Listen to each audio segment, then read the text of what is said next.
बिस्मिल्लाहिर्रहमानिर्रहीम। आज फिर मैं उस कमरे के बाहर से गुजरा जहां मेरी बीवी की कब्र थी। आज फिर उस कमरे से अजीबोगरीब आवाज़ें आ रही थी।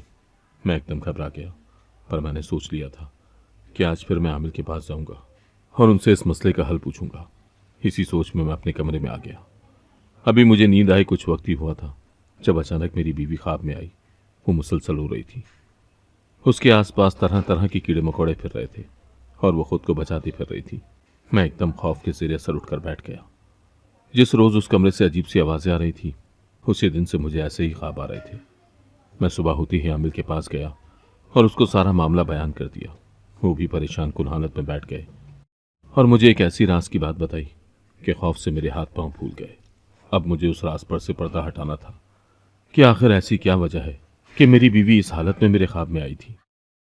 कुछ रोज़ के बाद मैं अपनी बीवी की कब्र पर गया, लेकिन सामने का मंजर देखकर मेरी रूह फना हो गई। क्योंकि मेरी बीवी तो, मेरा नाम नौमान है, मेरी उम्र 30 साल है। मेरे अब्बा सरकारी मुलाजिम थे और अम्मा घरेलू खातून थी। अब्बा दो ही भाई थे, दोनों में बेतहाशा इत्तेफाक था। मैं अम्मा अब्बा का इकलौता बेटा था, जबकि चचा की 2 बेटियां थीं। जब हम जवान हुए तो चचा को अपनी बेटियों की शादी की फिक्र सताने लगी थी। मैं पढ़ा लिखा जवान था, अच्छा कमाता भी था। चचा की बड़ी बेटी तो बहुत पर्देदार थी। अम्मा की बहुत अरसे से चचा की बड़ी बेटी पर मुझे लेकर नजर थी। एक रोज अम्मा अब्बा से कहने लगी कि बच्चे जवान हो गए हैं, क्यों ना आपके छोटे भाई से उनकी परवीन का रिश्ता अपने नौमान के लिए मांग लें। वो भी आजकल बेटियों के रिश्तों के लिए काफी परेशान सा फिर रहा है। अब्बा तो अम्मा की बात पर चौंक उठे और बड़ी संजीदगी से कहने लगे, नहीं, अगर रिश्ता लेना है तो परवीन का नहीं बल्कि मेहरमा का ले लो। मुझे काफी हैरत हुई, क्योंकि चचा की दोनों बेटियां थी तो बहुत खूबसूरत, मगर बड़ी बेटी हर वक्त पर्दे में रहती थी, इबादत गुजार थी। फिर अब्बा उसका रिश्ता क्यों नहीं लेने दे रहे थे? ये बात समझ से बिल्कुल बालातर थी। मैं हैरान था कि ऐसा क्यों है। शायद अब्बा को परवीन से मोहब्बत नहीं थी और मेहरमा से ज्यादा मोहब्बत थी। मेरे अब्बा अपने भाई से बहुत प्यार करते थे, लेकिन चचा का मिजाज थोड़ा सा सख्त था। वो अपनी बेटियों को हमारे घर कम ही आने देते थे। अब्बा उनके घर बहुत जाते थे। चचा भी मुझसे बहुत प्यार करते थे। कुछ दिन ही गुजरे थे कि अम्मा की बात माननी पड़ी और चचा के घर चले गए। वहां पर अम्मा ने परवीन का ही हाथ मांग लिया। अम्मा और अब्बा की फिर न जाने क्या गुफ्तगू हुई कि मेरे लिए परवीन को ही मुंतखब कर दिया गया। मैं भी खुश था। एक तो परवीन चचा की बेटी भी है और दूसरा अम्मा का फैसला भी था। मैं अम्मा से बहुत प्यार करता था, पर अब्बा के मूड से लगता था जैसे परवीन के रिश्ते से वो खुश ना हो। लेकिन किस्मत को कुछ और ही मंजूर था। यूं कुछ अरसे बाद मेरे चचा की वफात हो गई। उन्हें हार्ट अटैक आया था। अब मेरी चची यही कह रही थी कि परवीन की शादी जल्दी करना चाहती है। दिन ऐसे ही गुजरने लगे। अब्बा कभी कभार चची के यहाँ चले जाते थे, लेकिन वो बहुत ही परेशान थे। अम्मा से यही कहते थे कि मैं तो अभी भी कहता हूँ परवीन के बजाय मेहरमा का रिश्ता नौमान से तय करते हैं। अम्मा ने कहा, क्या हो गया है? एक तो आपके भाई इस दुनिया से चले गए, ऊपर से आप उनकी रूह को सुकून देने के बजाय दुख देने के लिए ऐसी बातें कर रहे हैं। जिस पर अब्बा खामोश हो गए। पर अब मैं भी तो परवीन के साथ ही अपनी जिंदगी के सारे ख्वाब से जाकर बैठ गया था और तभी परवीन से मेरा निकाह हो गया। परवीन बहुत ही नेक दिल की थी। वो मेरा बहुत ख्याल रखती थी। रोज ही कोई ना कोई उससे मिलने भी आ जाता था, पर वो मुझसे हर औरत का पर्दा करवाती थी। तभी मुझे किसी के भी सामने नहीं आने देती थी और मुझे उसकी ये बात भली लगती थी। जब कुछ रोज बाद परवीन उम्मीद से हो गई तो इस तरह से उसने मेरे अब्बा के दिल में भी घर कर लिया। अल्लाह ने मुझे बेटा दे दिया। अब हम अपनी जिंदगी से मुतमईन हो गए थे। लेकिन कुछ ही अरसे बाद रमजान आया तो परवीन कहने लगी, मुझे एतकाफ में बैठना है। मैं हर रमजान में एतकाफ में बैठती हूँ। मेरी अम्मा ने उसे इजाजत दे दी, पर अब्बा कहने लगे, इस तरह तो तुम्हारा बेटा बहुत तंग हो जाएगा और उसे कौन संभालेगा? परवीन ने कहा, मैं इसे मेहरमा को सौंप दूंगी, वो अपने भांजे की खूब देखभाल करेगी। अब मेरी बीवी एतकाफ में बैठ गई थी, लेकिन जैसे ही एक रोज अम्मा ने उसे इफ्तारी देने के लिए उसके रूम में कदम रखा और परवीन को आवाज लगाई तो उसने कोई जवाब न दिया। हम सब घर वाले परेशान हो गए थे। इसी परेशानी के आलम में हमने परवीन को देखा, लेकिन उसका बेजान वजूद देखकर हम सब लोग साकत हो गए थे। मेरे तो होश उड़ गए थे। परवीन एतकाफ की हालत में अल्लाह को प्यारी हो गई थी और मुझे इस बात का सदमा लग गया। मेरी हालत खैर हो गई थी। 3-4 रोज तक तो मुझे होश ही नहीं आया था। मेरी दुनिया उजड़ गई थी। मैंने कभी सोचा भी नहीं था कि मेरी बीवी एतकाफ की हालत में अल्लाह को प्यारी हो जाएगी। मेरी यही ख्वाहिश थी कि मेरी बीवी को इसी हालत में ही दफना दिया जाए, क्योंकि वह एतकाफ में बैठी थी। तभी उसकी कब्र वहीं पर बनवा दी गई और उसे उसी कमरे में दफनाया गया। अब मैं रोज ही उसकी कब्र पर जाया करता था। मुझे अपने बेटे का भी होश नहीं था कि वो कहाँ है और किसके पास है। मैं तो बस आए रोज अपनी बीवी का ही सोचता रहता था। अचानक से एक रात मुझे एक ख्वाब आया था। ख्वाब में मेरी बीवी काफी रो रही थी, जैसे उसे बहुत दर्द हो रहा हो। वो मुझे पुकार रही थी, जब अचानक एक चीख के साथ मेरी आंख खुल गई। मेरा चेहरा पसीने से तर था। न जाने ये ख्वाब कैसा था। मेरा हलक खुश था। मैंने पानी पिया, पर अभी भी वही ख्वाब सोच रहा था। जैसे ही टाइम देखा तो रात के 4 बज रहे थे। मैंने फौरन ही नमाज पढ़ी और अपनी बीवी की बख्शिश की दुआ करने लगा कि उसे कब्र में सुकून हासिल हो। अगली सुबह अम्मा कहने लगी कि बेटा, कभी अपने बेटे का भी ख्याल कर लिया करो। बीवी छोड़कर क्या गई, तुमने तो अपने बेटे को भी पराया कर दिया। अम्मा की बात सुनकर मैं अपने बेटे से मिलने चला गया था। मेरा बेटा अपनी खाला के साथ ही रहता था और मेरी साली उसे बहुत अच्छा संभाल रही थी। उसे भी इबादत हो गई थी, इसीलिए वो उधर ही होता था। जिंदगी यूं ही गुजरने लगी थी। फिर वो ख्वाब मेरी जान ही नहीं छोड़ रहा था। उसने मुझे बेचैन कर दिया था। उस रोज भी रात के 4 बजे मुझे ऐसा लग रहा था जैसे मेरी बीवी तड़प रही थी और बचाओ बचाओ की आवाजें लगा रही थी। इससे पहले कि मैं कुछ और देखता, मेरी आंख खुल गई। मेरा चेहरा पसीने से तर था। मैं यही सोच रहा था कि मेरी बीवी तो इतनी नेक है, पर वो इस हुलिये में मेरे ख्वाबों में क्यों आती है। ये बात मुझे चैन से नहीं रहने दे रही। तभी एक रोज मैंने एक आलिम का रुख किया। मैं जैसे ही आलिम के पास गया तो वो मुझे पहचान गया था। वो मुझसे कहने लगा, तुम परवीन के शौहर हो। जबकि मैं उसकी बात पर चौंक गया। लेकिन आलिम ने मुझे कहा, तुम्हारी बीवी ने मुझसे ही आलिमा का कोर्स किया है। तुम्हारी बीवी बहुत नेक थी। उसकी मौत का सदमा मुझे भी हुआ है, लेकिन वो बहुत किस्मत वाली है कि उसकी मौत एतकाफ की हालत में हुई है। वो बेशक अल्लाह की नेक बंदी थी। मैंने आलिम से कहा, यह बात तो मैं भी जानता हूँ, लेकिन एक मसला यह है कि मैं रात को जब भी सोता हूँ तो मेरी बीवी मेरे ख्वाब में आती है। वो चीख रही होती है, जैसे मेरी मदद मांग रही हो। आलिम ने मेरी बात सुनी तो वो चौंक गया। वो भी बहुत परेशान हुआ था। वो बोला, देखो, मैं अभी तो तुमसे कुछ नहीं कह सकता, क्योंकि एक नेक इंसान के बारे में ऐसा ख्वाब देखना शक में डाल देता है। इसीलिए 3-4 दिन बाद तुम मेरे पास जरूर आना। मैं तुम्हें इसकी हकीकत बताऊंगा। मैं वापस चला गया। जैसे ही वापस गया तो मैंने सोचा कि अपनी बीवी की कब्र पर जाता हूँ। अपनी बीवी की कब्र पर गया तो ये देखकर मेरे रोंगटे खड़े हो गए थे, क्योंकि उसकी कब्र तो खुली हुई थी, जबकि वहां कीड़े मकोड़े उसकी कब्र पर रेंग रहे थे। ये देखकर मेरा वजूद बेजान हो गया। मैं उसी वक्त बेहोश हो गया था। मुझे जैसे ही होश आया तो मैं उसी जगह मौजूद था, लेकिन कुछ देर पहले होने वाले वाकये को याद करते हुए मेरी रूह फिर से कांपने लगी। मैं वैसे ही बाहर निकल आया। खौफ व हरास मेरे चेहरे पर फैला हुआ था। तभी अम्मा मुझे कहने लगी, तुमने ऐसा क्या देख लिया है? लेकिन मैं अम्मा को बता भी नहीं सकता था। एक दोस्त को मैंने सारा मामला बयान किया तो वो कहने लगा, मुझे तो लगता है कि वो कब्र आबादी में बनी है, तभी उसके साथ ये सब हो रहा है। देखो, तुम अपनी बीवी की कब्र कहीं और बनवा लो, अभी भी वक्त है। मैंने उससे कहा, नहीं, मेरी बीवी एतकाफ की हालत में इस दुनिया से गई है। वो इतनी नेक है तो मैं चाहता हूं कि उसकी कब्र भी उसी जगह बने। मैं भी अपनी बात पर अड़ा हुआ था। दोस्त भी सर थाम कर बैठ गया। चंद दिन बाद मैं फिर से आलिम के पास गया। मैंने आलिम को फिर से बताया कि अब तो मेरी बीवी की कब्र पर कीड़े मकोड़े भी रेंग रहे थे। ये किस बात की निशानी है? आलिम ने जैसे ही सुना तो उसका रंग उड़ गया था। फिर उसने मुझे एक ऐसी बात बताई कि मेरे होश उड़ गए थे कि आखिर ऐसा कैसे हो सकता है। वो तो एक आलिम था। अगर वो ये बात कर रहा था तो यकीनन इस बात में सच्चाई थी। मैंने उससे कोई बहस न की और ऐसे ही भारी कदमों के साथ वापस आ गया। जबकि अम्मा ने जैसे ही मुझे देखा तो कहने लगी, क्या हुआ है? लेकिन मैं माँ को कुछ भी न बता सकता था। मैं यही सोच रहा था कि आखिर ऐसा कैसे हो सकता है। क्या जो आलिम ने बताया है वो बात सच है? अगर सच है तो फिर मेरी बीवी इतनी नेक और परहेजगार कैसे हो सकती थी? मुझे कुछ समझ नहीं आ रही थी कि न जाने उसने अपनी जिंदगी में ऐसा कौन सा गुनाह किया था जो आलिम मुझसे ऐसी बात कर रहा था। क्योंकि आलिम ने मुझे बताया था कि मेरी बीवी यकीनन गुनहगार औरत थी। उसने इस दुनिया में यकीनन कोई बड़ा गुनाह किया हुआ था। अल्लाह उस इंसान से नाराज हो जाता है और यूं मौत के बाद उस इंसान पर अल्लाह का अजाब आता है। यकीनन तुम्हारी बीवी ने दुनिया में ऐसा काम किया होगा कि उसे उसकी सज़ा मिल रही है। यह सुनकर मेरा वजूद सुन हो गया था कि आलिम से नजरें भी नहीं मिला पा रहा था।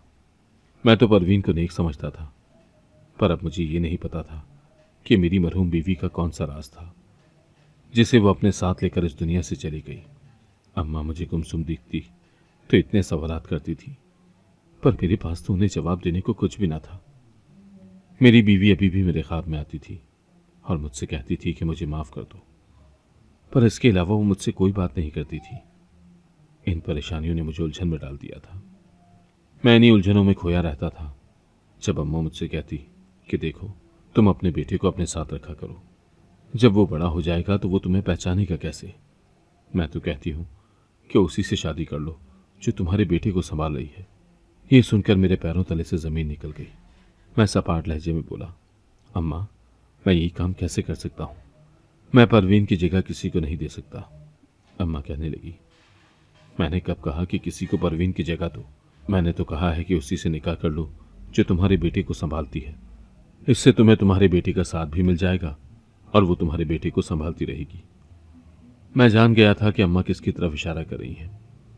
अम्मा महरमा से मेरे निकाह की बात कर रही थी, लेकिन अब्बा ने जैसे ही सुना तो उनका दिल ठंडा हो गया। कहने लगे, हाँ, मैं तो पहले ही कहता था कि परवीन से शादी मत करो, महरमा से शादी कर लो, वो तुम्हारे लिए बेहतर है। लेकिन तुम माँ बेटे ने मेरी कब सुनी है? और अब देख लो, परवीन तुम्हें छोड़कर चली गई। तुम्हारी किस्मत में तो महरमा का साथ ही लिखा था। पर अम्मा कहने लगी, हमें क्या पता था कि परवीन छोड़कर चली जाएगी। परवीन जितनी नेक थी उतना नेक कोई भी नहीं है, और महरमा परवीन की जगह बिल्कुल भी नहीं ले सकती। अगर महरमा इस घर में आएगी तो सिर्फ और सिर्फ हमारे पोते के लिए आएगी। यूं अम्मा अब्बा की लड़ाई सुनकर मेरा दिमाग उलझने लगा था। मैंने उन दोनों को चुप करवाया और कमरे से चला गया। जो मेरे साथ बीत रही थी वो कोई नहीं जानता था। किसी को मेरी परवाह नहीं थी कि मेरे दिल में कितना तूफान बरपा है। मुझे अभी भी अपनी बीवी की वही चीखें सुनाई दे रही थीं और आलिम की वो बातें याद आ रही थी जब उसने मेरी बीवी को गुनहगार कहा था। मेरा ज़मीर तस्लीम ही नहीं कर पा रहा था कि मेरी नेक बीवी गुनाह भी कर सकती है। मैं खुद को कमज़ोर महसूस करने लगा और मेरी अम्मा ने मेरी इसी कमज़ोरी का फ़ायदा उठाया और मुझसे महरमा से शादी की इजाज़त मांग ली। मैं भी कमज़ोर और थका हुआ था। तभी मैंने अम्मा को कह दिया कि अम्मा, जो करना है कर लें। मेरी ज़िंदगी कब मेरे मुताबिक चली है। यूँ अम्मा ने मेरे निकाह की तैयारियां शुरू कर दी। अब यहाँ मेरे निकाह की तैयारियां हो रही थी, जबकि वहाँ मैं परवीन का ये राज जानने की कोशिश कर रहा था।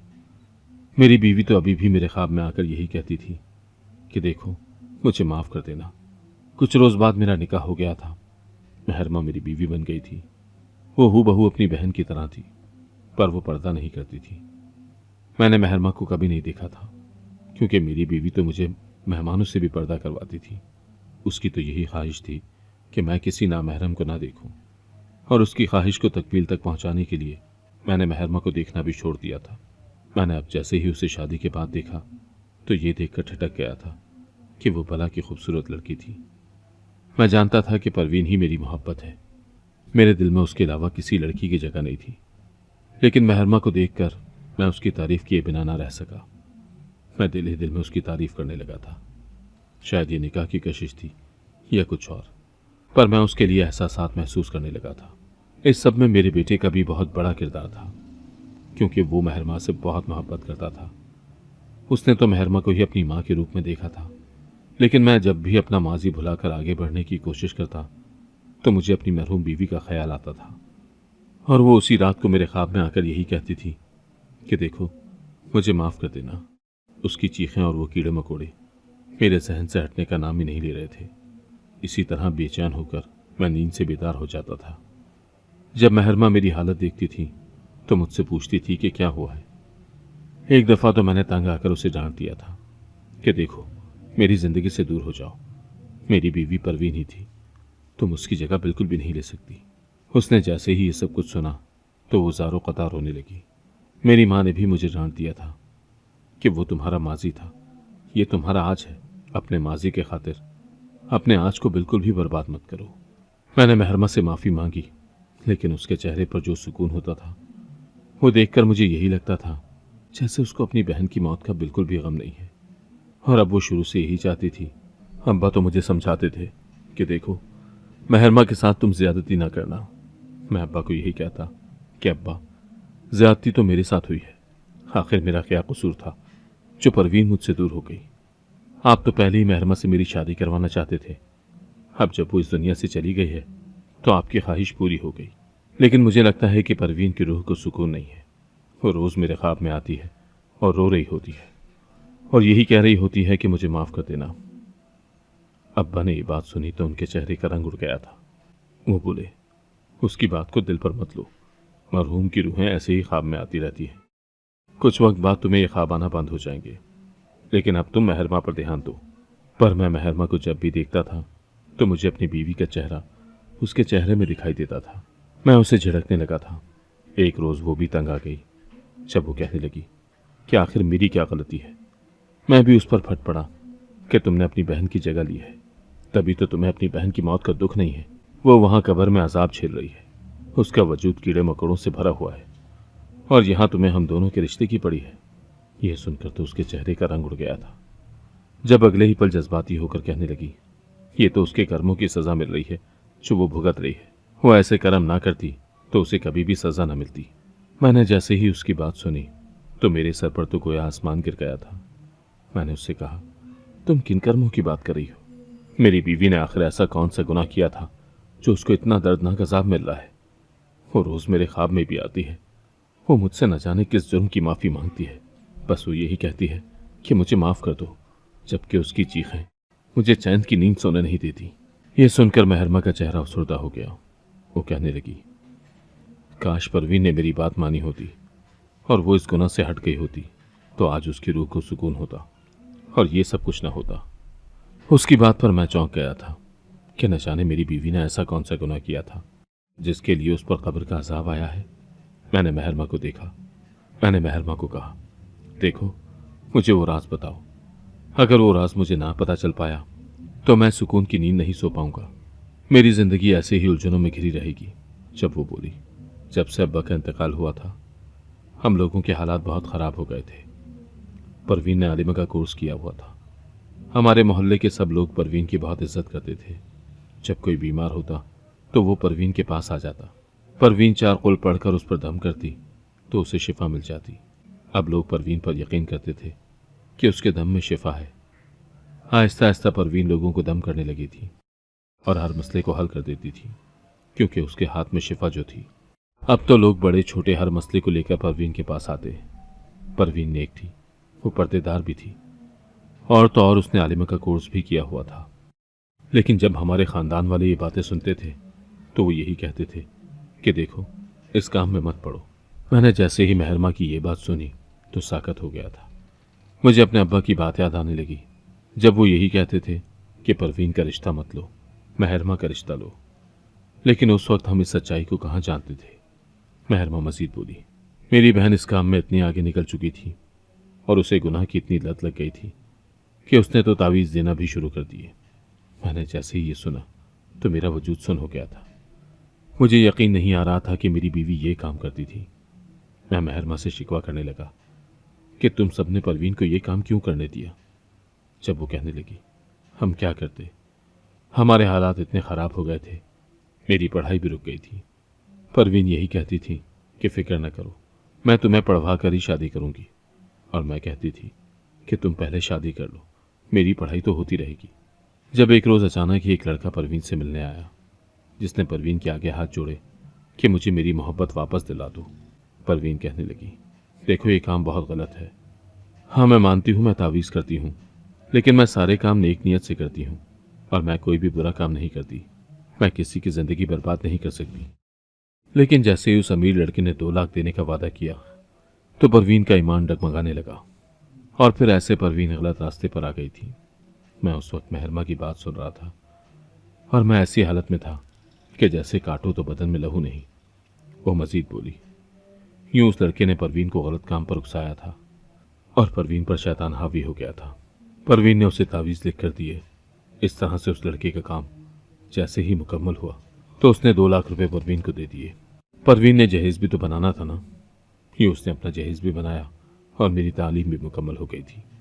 पर मैं अभी भी परवीन को बहुत समझाती थी कि देखो, तुम्हारा रिश्ता हो गया है। अगर चचा चची को पता चला कि तुम यूँ तावीज़ वगैरह करके लोगों के काम करवाती हो तो फिर वो लोग तुमसे रिश्ता ख़त्म कर देंगे। परवीन कहने लगी, मुझे इसकी कोई परवाह नहीं है।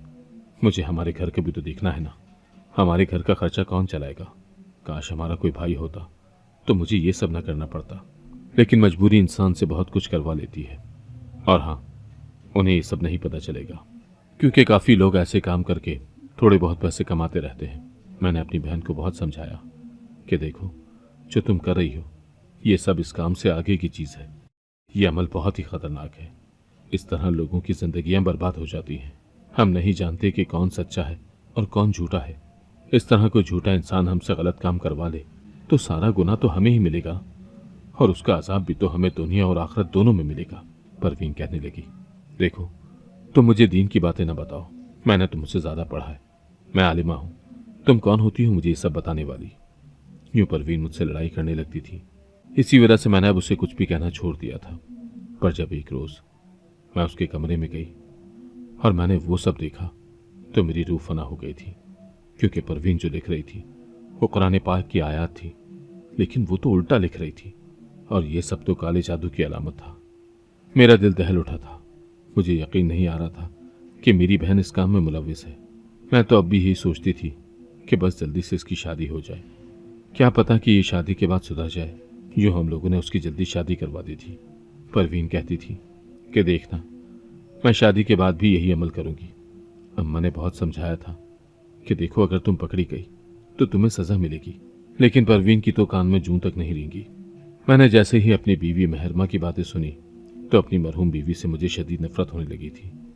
मुझे वो सारे पल याद आ रहे थे जब मेरी बीवी मुझे किसी के सामने नहीं आने देती थी और यही कहती थी कि मैं चाहती हूँ कि आप उन सबसे पर्दा करें, क्योंकि मैं भी तो सबसे पर्दा करती हूँ। इस तरह मैं किसी औरत को नहीं देखता था, लेकिन मैं कहाँ जानता था कि अंदर बैठकर वो उन औरतों पर दम कर रही होगी और वो नाजायज़ अमल कर रही होगी जिसको करना सख्त गुनाह है। अब मुझे वो ख्वाब भी समझ आ गया था कि मेरी बीवी मुझसे माफ़ी क्यों मांगती थी और ये क्यों कहती थी कि मुझे माफ़ कर देना। मुझे अब अपना आप भारी महसूस हो रहा था। ऐसा महसूस हो रहा था जैसे मुझ पर किसी का बोझ हो। मैं जान गया था कि मेरे अब्बा मेरी शादी परवीन से क्यों नहीं करवाना चाहते थे, क्योंकि वो कहीं ना कहीं जानते थे कि परवीन लोगों को दम करती है। पर वो ये नहीं जानते थे कि परवीन तो उससे भी ज़्यादा गुनाह वाला काम करती है। मुझे अब अपनी मरहूम बीवी के सारे राज मालूम हो गए थे। मैं जान गया था कि वो एक गुनहगार औरत थी, तभी उस पर कब्र का अजाब आ रहा था। लेकिन जैसे ही कुछ दिनों बाद मेरे ख्वाब में परवीन आई तो वो फिर मुझसे यही कहने लगी कि आपने मुझे माफ़ नहीं किया, आप मुझे माफ़ कर दें ताकि मुझ पर अजाब कम हो। प्लीज़ मेरी बख्शिश की दुआ किया करें। वो फिर से चीखने लगी थी और इस तरह मैं फिर से नींद से उठ गया था। मेहरमा कहने लगी, क्या हुआ है? क्या आपने कोई बुरा ख्वाब देखा है? जब मैंने उसे बताया कि हाँ, मैंने फिर से परवीन को देखा है जो मुझसे माफ़ी मांग रही थी, लेकिन मैं क्या करूं? मैं उससे पीछे छुड़वाना चाहता हूं। मैं सुकून हासिल करना चाहता हूं, पर परवीन रोज़ ही मेरे ख्वाब में आकर मेरा सुकून बर्बाद कर देती है। न जाने वो ऐसा क्यों करती है। तो मेहरमा बोली, मुझे तो लगता है कि परवीन की रूह जानती है कि आपने उसे माफ़ नहीं किया। आप उसे अपने दिल से निकाल कर उसे माफ़ कर दें तो शायद उसकी रूह को सुकून मिल जाए। उसकी बात सुनकर मैंने फ़ौरन ही टाइम देखा। फजर की नमाज का वक्त हो रहा था। तभी मैं जाए नमाज पर बैठ गया। मैंने अल्लाह से परवीन के लिए बख्शिश की दुआ मांगी थी कि अल्लाह मेरी बीवी को बख्श दे, उसकी कब्र पर जो अजाब है उसे टाल दे। मैंने परवीन को भी अपने दिल से निकाल कर उसे माफ़ कर दिया था और अपनी ज़िंदगी में आगे बढ़ गया था। अगर आपको आज की कहानी पसंद आई है तो वीडियो को जरूर लाइक कीजिएगा और अपने दोस्तों के साथ भी शेयर कीजिएगा। और हाँ, अगर आपने अभी तक हमारा चैनल सब्सक्राइब नहीं किया तो जरूर सब्सक्राइब करें। मिलते हैं कल एक नई और दिलचस्प कहानी के साथ। अल्लाह हाफिज।